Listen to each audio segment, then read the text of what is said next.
Budget travel channel එකට පිවිසී ඔබට ආයිබෝවන්.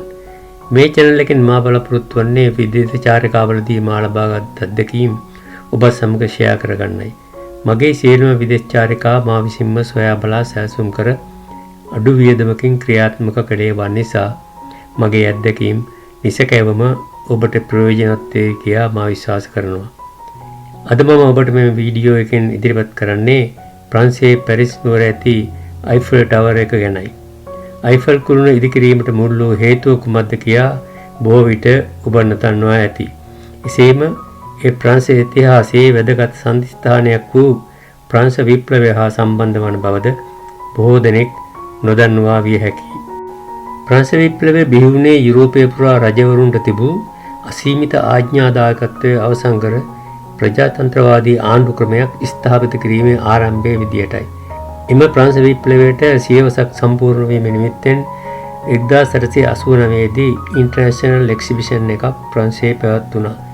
Eiffel කුළුණ ගොඩනැගීමේ මූලික අරමුණ ලෙස කිව්වොත් ප්‍රංශ රජයට අවශ්‍ය වුණා මුළු ප්‍රංශයේම අලංකාරවත් වන විදිහේ නිර්මාණයක් සහිතව මෙම උත්සවය ආරම්භ කිරීමට. මේ සඳහා වටිනා නිර්මාණයක් ඉදිරිපත් කරන ලෙස ඔවුන් මුළු ප්‍රංශය පුරා කම්පිටිෂන් එකක් ඇති කළා. මෙහිදී බොහෝ දෙනෙක් විවිධ නිර්මාණ සැලසුම් ඉදිරිපත් කළා. එහිදී ඉදිරිපත් වුණ ප්‍රොජෙක්ට් ප්‍රොපෝසල් 107කින් ගුස්ටාව් අයිෆල් විසින් ඉදිරිපත් කරන ලද කුරුණක නිර්මාණ සැලැස්ම රජය විසින් පිළිගනු ලැබුවා.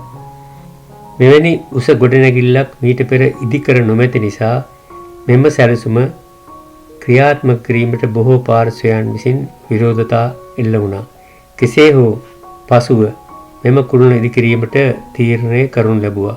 ඇත්තටම පළමුව මෙම කුළුණ ඉදිකලේ ඉන්ටර්නැෂනල් එක්සිබිෂන් එකට ඇතුළු වන දොරටුව විදියටයි. එය ගුස්ටාව් අයිෆල්ගේ සැලැස්ම අනුව ඉදිකරන ලද නිසා මෙම කුළුණ අයිෆල් ටවර් කියා නම් කරනු ලැබුවා. අයිෆල් කුළුණ ගොඩනැගීමේ තවත් අරමුණක් තිබුණා. එනම් මෙම ට්‍රේඩ් ෆෙයා එක මගින් ලොව පුරා ජාතීන් අතර තිබෙන විද්‍යා හා තාක්ෂණික දියුණුව එක්තැන් කොට ප්‍රදර්ශනය කිරීම සහ එමගින් අලුත් නිෂ්පාදන සඳහා ජාත්‍යන්තර වෙළඳාම ප්‍රවර්ධනය කිරීමයි. එහිදී ප්‍රංශයේ තාක්ෂණික දියුණුව පිළිබිඹු කිරීමක් ලෙසටත් අයිෆල් ටවර් එක ඉදිකිරීමට තීරණය වුණා. මෙම එක්සිබිෂන් එක පැවැත්වෙන කාලය තුලදී අයිෆල් ටවර් එක ප්‍රදර්ශනය කිරීමෙන් ලැබෙන ආදායම ගුස්ටාව් අයිෆල්ට හිමි වුණා. එම ආදායම ඉදිරි අවුරුදු 20ක කාලයක් සඳහාම ඔහුට හිමි වුණා. අවුරුදු 20ක කාලයකට එය සීමා වීමට එක්තරා හේතුවක් තිබුණා. එනම් පැරිස් නගර සභාව විසින් අයිෆල් කුළුණේ ජීව කාලය අවුරුදු 20ක්යි තීරණය කළ නිසායි. ඒ අනුව අයිෆල් කුළුණ කළමනාකරණය සහ පාලනය කිරීමේ පර්මිට් එක ගුස්ටාව් අයිෆල්ට පැවරුණා. 1909 දී ඔහුගේ පර්මිට් එකේ කාලය අවසන් වුණ බැවින් එහි පාලනය පැරිස් සිටි එකට පැවරුණා. ඊට පසු පැරිස් සිටි එක විසින් මෙම කුළුණ ගලවා ඉවත් කිරීමට යෝජනාවක් ගෙනාවා.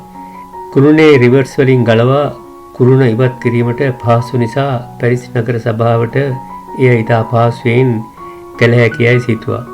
නමුත් මෙම යෝජනාව කරුණු කීපයක් නිසා වැළකී ගියා.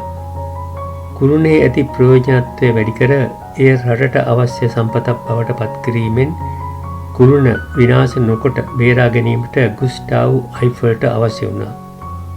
කුළුණ මුදුනේ සවි කර ඇති අධිතාක්ෂණික සංනිවේදන පද්ධතිය මේ වන විට රටට විශාල සේවයක් සැලසෙමින් තිබුණා. පළමුවන ලෝක යුද්ධය කාලයේදී ප්‍රංශ හමුදාවට ට්‍රාන්ස්මිෂන් ඇන්ටෙනා එකක් ටවර් එක මුදුනේ සවි කිරීමට අයිෆල් ඉඩ දුන්නා. 1910 දී ෆ්‍රෙන්ච් ආර්මි එක මෙමගින් රේඩියෝ ටෙලිග්‍රාෆ් පාවිච්චි කරමින් හමුදාවේ සංනිවේදන කටයුතු කළා. ෆ්‍රෙන්ච් හමුදාව මේ ප්‍රයෝජනයටගෙන වයර්ලස් කමියුනිකේෂන් යොදා ගනිමින් ඇට්ලන්ටික් සාගරයේ තිබුණු ෆ්‍රෙන්ච් හමුදාවේ නැව් සමග පණිවිඩ හුවමාරු කරගත්තා. ගුස්ටාව් විසින් දිනපතා උෂ්ණත්වයේ වායු පීඩනය, තෙතමනේ, වර්ෂාපතනයේ සුළඟේ වේගය වැනි වටිනා දත්ත දිනපතා රටට දැනගැනීම සඳහා ප්‍රකාශයට පත් කළා. එපමණක් නොව ඒ වන විට ගුස්ටාව් විසින් මීටියරොලොජිකල් ඇන්ඩ් ඇස්ට්‍රොනොමිකල් ලැබ් එකක් පිහිටුවා සයින්ටිස්ට්ලාට එහි ගොස් එක්ස්පෙරිමන්ට් කරන්න සැලැස්සුවා. අයිෆල් ටවර් එකේ ටොප් ෆ්ලෝර් වල අයිෆල් විසින් තමන්ගේ පරිහරණයට කාමරයක් ඉදිකර තිබුණා. විශේෂ අමුත්තන් විද්‍යාඥයන් සහ ජර්නලිස්ට්වරුන් හමුවීම සඳහා ඔහු එම කාමරය පාවිච්චි කළා. අවුරුදු 20 කොන්ට්‍රැක්ට් පීරියඩ් එක අවසන් වුණත් මේ වන විට වැදගත් ප්‍රයෝජන රැසක් අයිෆල් කුළුණෙන් ඉටුවන නිසා ඒ ගලවා ඉවත් කිරීමට තිබූ බලපෑම් નિરાයාසයෙන්ම ඉවත් වී ගියා. අද වන විට මෙම කුළුණ කොතෙක් දුරට ප්‍රයෝජනයට ගන්නවාද කිව්වොත් අයිෆල් ටවර් එක මුදුනේහි ඇන්ටෙනා 120ක් සවිකර තිබෙනවා. ඒවා අතරින් ටීවී channel 45කුත් රේඩියෝ channel 25කුත් තිබෙනවා. පසු කලකදී අයිෆල්ගේ කාමරය තුළ නිර්මාණය කළ ඇති අයිෆල්ගේත් ඔහුගේ දියණිය ක්ලෙයාගේත් විදුලි බල්බය සොයාගත් ඇමරිකන් ජාතික තෝමස් එඩිසන්ගේත් සැබෑ සිරුරු ප්‍රමාණයේ ඉරි රූප අද එහි යන නරඹන්නන්ට දැකගත හැකියි. මෙසේ ඉදි වූ අයිෆල් කුළුණ අයන් වුමන් හෙවත් යකඩ ගැහැණිය නමින්ද හඳුන්වනු ලබනවා.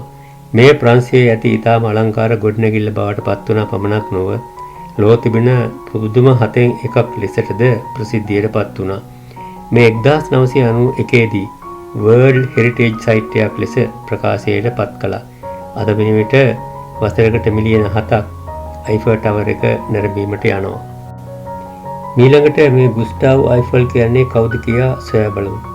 1832 ප්‍රංශයේ බර්ගන්ඩි ප්‍රදේශයේ උපන් ගුස්ටාව් අයිෆල් පැරිසියේ තිබෙන Central School of Art and Manufactures College එකෙන් ඉංජිනේරු උපාධියක් ලබා ගත්තා. ඔහු වයස 26 දීම ප්‍රංශයේ එවකට විශාලම ඉංජිනේරු කාර්යයක්ව පැවති දුම්රිය මාර්ග පද්ධතියේ ගාරුන් ගංගාව රහා රේල්වේ බ්‍රිජ් එක ඉදිකිරීම සහ ඒ කළමනාකරණය බාරගත්තා. ඊට පසුව වයස අවුරුදු 32 දී ඔහු අයිෆල් ඇන්ඩ් සී නමින් ඔහුටම අයිති ඉංජිනේරිං කම්පැනි එකක් පිහිටෙව්වා. ගුස්ටාව් අයිෆල් රටවල් ගණනාවක ගොඩනැගිලි සැලසුම් සහ ඉදිකිරීම පිළිබඳව මූලික වී කටයුතු කළා. ස්පාඤ්ඤ, බ්‍රසීලය, උරුගුවේ, පීරු, මෙක්සිකෝ, තුර්කිය සහ ඇමරිකාවේද ඔහු තමන්ගේ දක්ෂතාවය සහ කීර්තිනාමය ඇති කරගත්තා. ඇමරිකාවේ නිව්යෝර්ක් නුවර තිබෙන ලිබර්ටි ස්ටැචුව එකේ ඉන්ටර්නල් බොඩි එක එහෙම නැත්නම් අභ්‍යන්තර සැකිල්ල ඩිසයින් කරනු ලැබුවේද ගුස්ටාව් අයිෆල් විසින්මයි. ඊළඟට අපි බලමු අයිෆල් ටවර් එක හදලා තියෙන්නේ කොහොමද කියලා.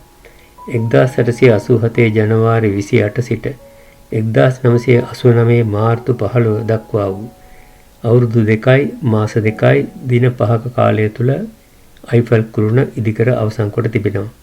එය නරඹන්නන්ට විවෘත කළේ 1989 මාර්තු 31 වෙනිදා. උස මීටර් 300යි. මුදුනේ ඇති කමියුනිකේෂන් ටවර් එකත් එක්ක උස මීටර් 324යි. ෆ්ලෝස් 3යි. ලිෆ්ට්ස් 5යි. යකඩ කොටස් 18038යි.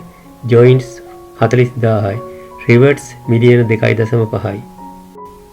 මෙම කුළුණ ඉදිකිරීම සඳහා පඩල් ඩයන් ටොන් 7300ක් පාවිච්චි කළා. පඩල් ඩයන් හෙවත් සිංහලෙන් කියන සිද්ධ යකඩ නිපදවනු ලබන්නේ කෑස්ට් අයන් උණු කර එය ඩීකාබනයිස් කිරීමෙන්. ඒ තවත් ප්‍රොසෙස් කළොත් තමයි වාණය බවට පත් වෙන්නේ. ගුස්ටාව් අයිෆල් එම යකඩ විශේෂය තෝරාගත්තේ එම යකඩ විශේෂය අධික උෂ්ණත්වයට සහ අධික සීතලට වෙනස් වන්නේ ඉතාමත් සුළු ප්‍රමාණයකින් නිසායි. එසේම එම යකඩ මලර බැදී දීර්ඝ කාලයක් පවත්වා ගැනීමට හැකියාව නිසායි. මෙම දේශගුණික වෙනස් වීම් වලදී අයිෆල් ටවර් එකේ උස අඩු වැඩි වන්නේ අඟල් 6.7කින් පමණයි. ආසට විහිදී ගිය ටොන් 7300ක යකඩ සැකිල්ලක් දේශගුණ තත්ත්වයන්ට වෙනස් නොවි ශක්තිමත්ව තිබිය යුතු නිසාත් ඔහු මෙම යකඩ විශේෂය තෝරාගත්තා. ගුස්ටාව් අයිෆල්ට අවශ්‍ය සැලසුම් සහ පරිමාණවලට අනුකූල මෙම යකඩ ප්‍රමාණය නිෂ්පාදනය කළේ ඊශාන දිග ප්‍රංශයේ නැන්සි වල තිබූ ෆෝල්ඩ් ඩූපොන් කියන කම්පැනි එකෙන්. අයිෆල් ටවර් එකේ පාදක කණුවල තිබෙන මෙම කම්පැනි එකේ ලාංඡනය ඔබට දැක ගැනීමට පුළුවන්. කුළුණ ඉදිකිරීම සඳහා ශ්‍රමිකයන් 300ක් යොදා ගන්න ලැබුවා. මිය ගියේ එක් ශ්‍රමිකයෙක් පමණයි. සෑම අවුරුදු 7කටම වරක් පේන්ට් ටොන් 60ක් පාවිච්චි කර මෙම කුළුණ පේන්ට් කරනු ලබනවා. 1890 දී අයිෆල් කුළුණ ඉදිකිරීමට ප්‍රංශ ෆ්‍රෑන්ක් මිලියන 8ක් එය US ඩොලර්ස් වලින් මිලියන 1.5ක් වියදම් වුණා. එවකට ලෝකයේ තිබුණු උසම ගොඩනැගිල්ල ලෙස සැලකුණේ අයිෆල් ටවර් එකයි. ඇමරිකාවේ නිව්යෝර්ක් නගරයේ ක්‍රයිස්ලර් ගොඩනැගිල්ල ඉදිවන තෙක් අවුරුදු 40ක කාලයක් පුරාම ලොව උසම ගොඩනැගිල්ල ලෙස අයිෆල් ටවර් එක සලකුණු ලැබුවා. අවුරුදු 130කට පසු අද වන විට මෙහි වටිනාකම කොපමණද කියා ඔබට හිතා ගන්න පුළුවන්. අයිෆල් කුළුණේ ආලෝකකරණය ගැනත් යමක් කිය යුතුයයි මා සිතනවා. අයිෆල් කුළුණ දිනපතා අඳුර වැටීමේ සිට මැදියම පසුවී අලුයම එකවන තෙක් ගෝල්ඩන් ලයිට්ස් 20000කින් ආලෝකමත් කරනවා. මීට අමතරව සෑම පැයකටම විනාඩි 5ක් ස්පාර්කින් ලයිට්ස් වලින් කුළුණ ආලෝකමත් වෙනවා. විශේෂයෙන් කුළුණ මුදුනේ එකිනෙකට විරුද්ධ දිශාවලට සවිකර ඇති බීකන් ලයිට්ස් දෙක අංශක 90ට රොටේට් වන අතර එම ලයිට්ස් බීම්ස් කිලෝමීටර් 80ක් දුරට විහිදී යනවා. කුළුණ සම්පූර්ණයෙන් ආලෝක කිරීම සඳහා කිලෝමීටර් 40ක් දිග වයස් ප්‍රමාණයක් යොදාගෙන තිබෙනවා. ඔබ අයිෆල් කුළුණ නැරඹීමට යනවා නම් නරඹන්නන්ට නීති රීති 28ක් තිබෙන බව මතක තබා ගත යුතුයි. ඒවා අතරින් කීපයක් කිව්වොත් දුම්බීම තහනම් ගෲප් එකක් යනවා නම් එක්වරක එක ෆ්ලෝ එකකට යා හැත්තේ උපරිම 7 දෙනෙකුගෙන් යුත් ගෲප් එකකට පමණයි. පරිපෙළනක යාමට සහ ලිෆ්ට් එකේ යාමට ටිකට් මිල වෙනස් වෙනවා. සමිට් එකට නැත්තම් টොප් ෆ්ලෝ එකට යාමට සෙකන්ඩ් ෆ්ලෝ එකේදී වෙනම ලිෆ්ට් එකකට මාරු විය යුතුයි. ලොකු පාසල් හෝ bags, glasses, glass bottles, drink cans ඇතුළට ගෙන යාමට නොහැකියි.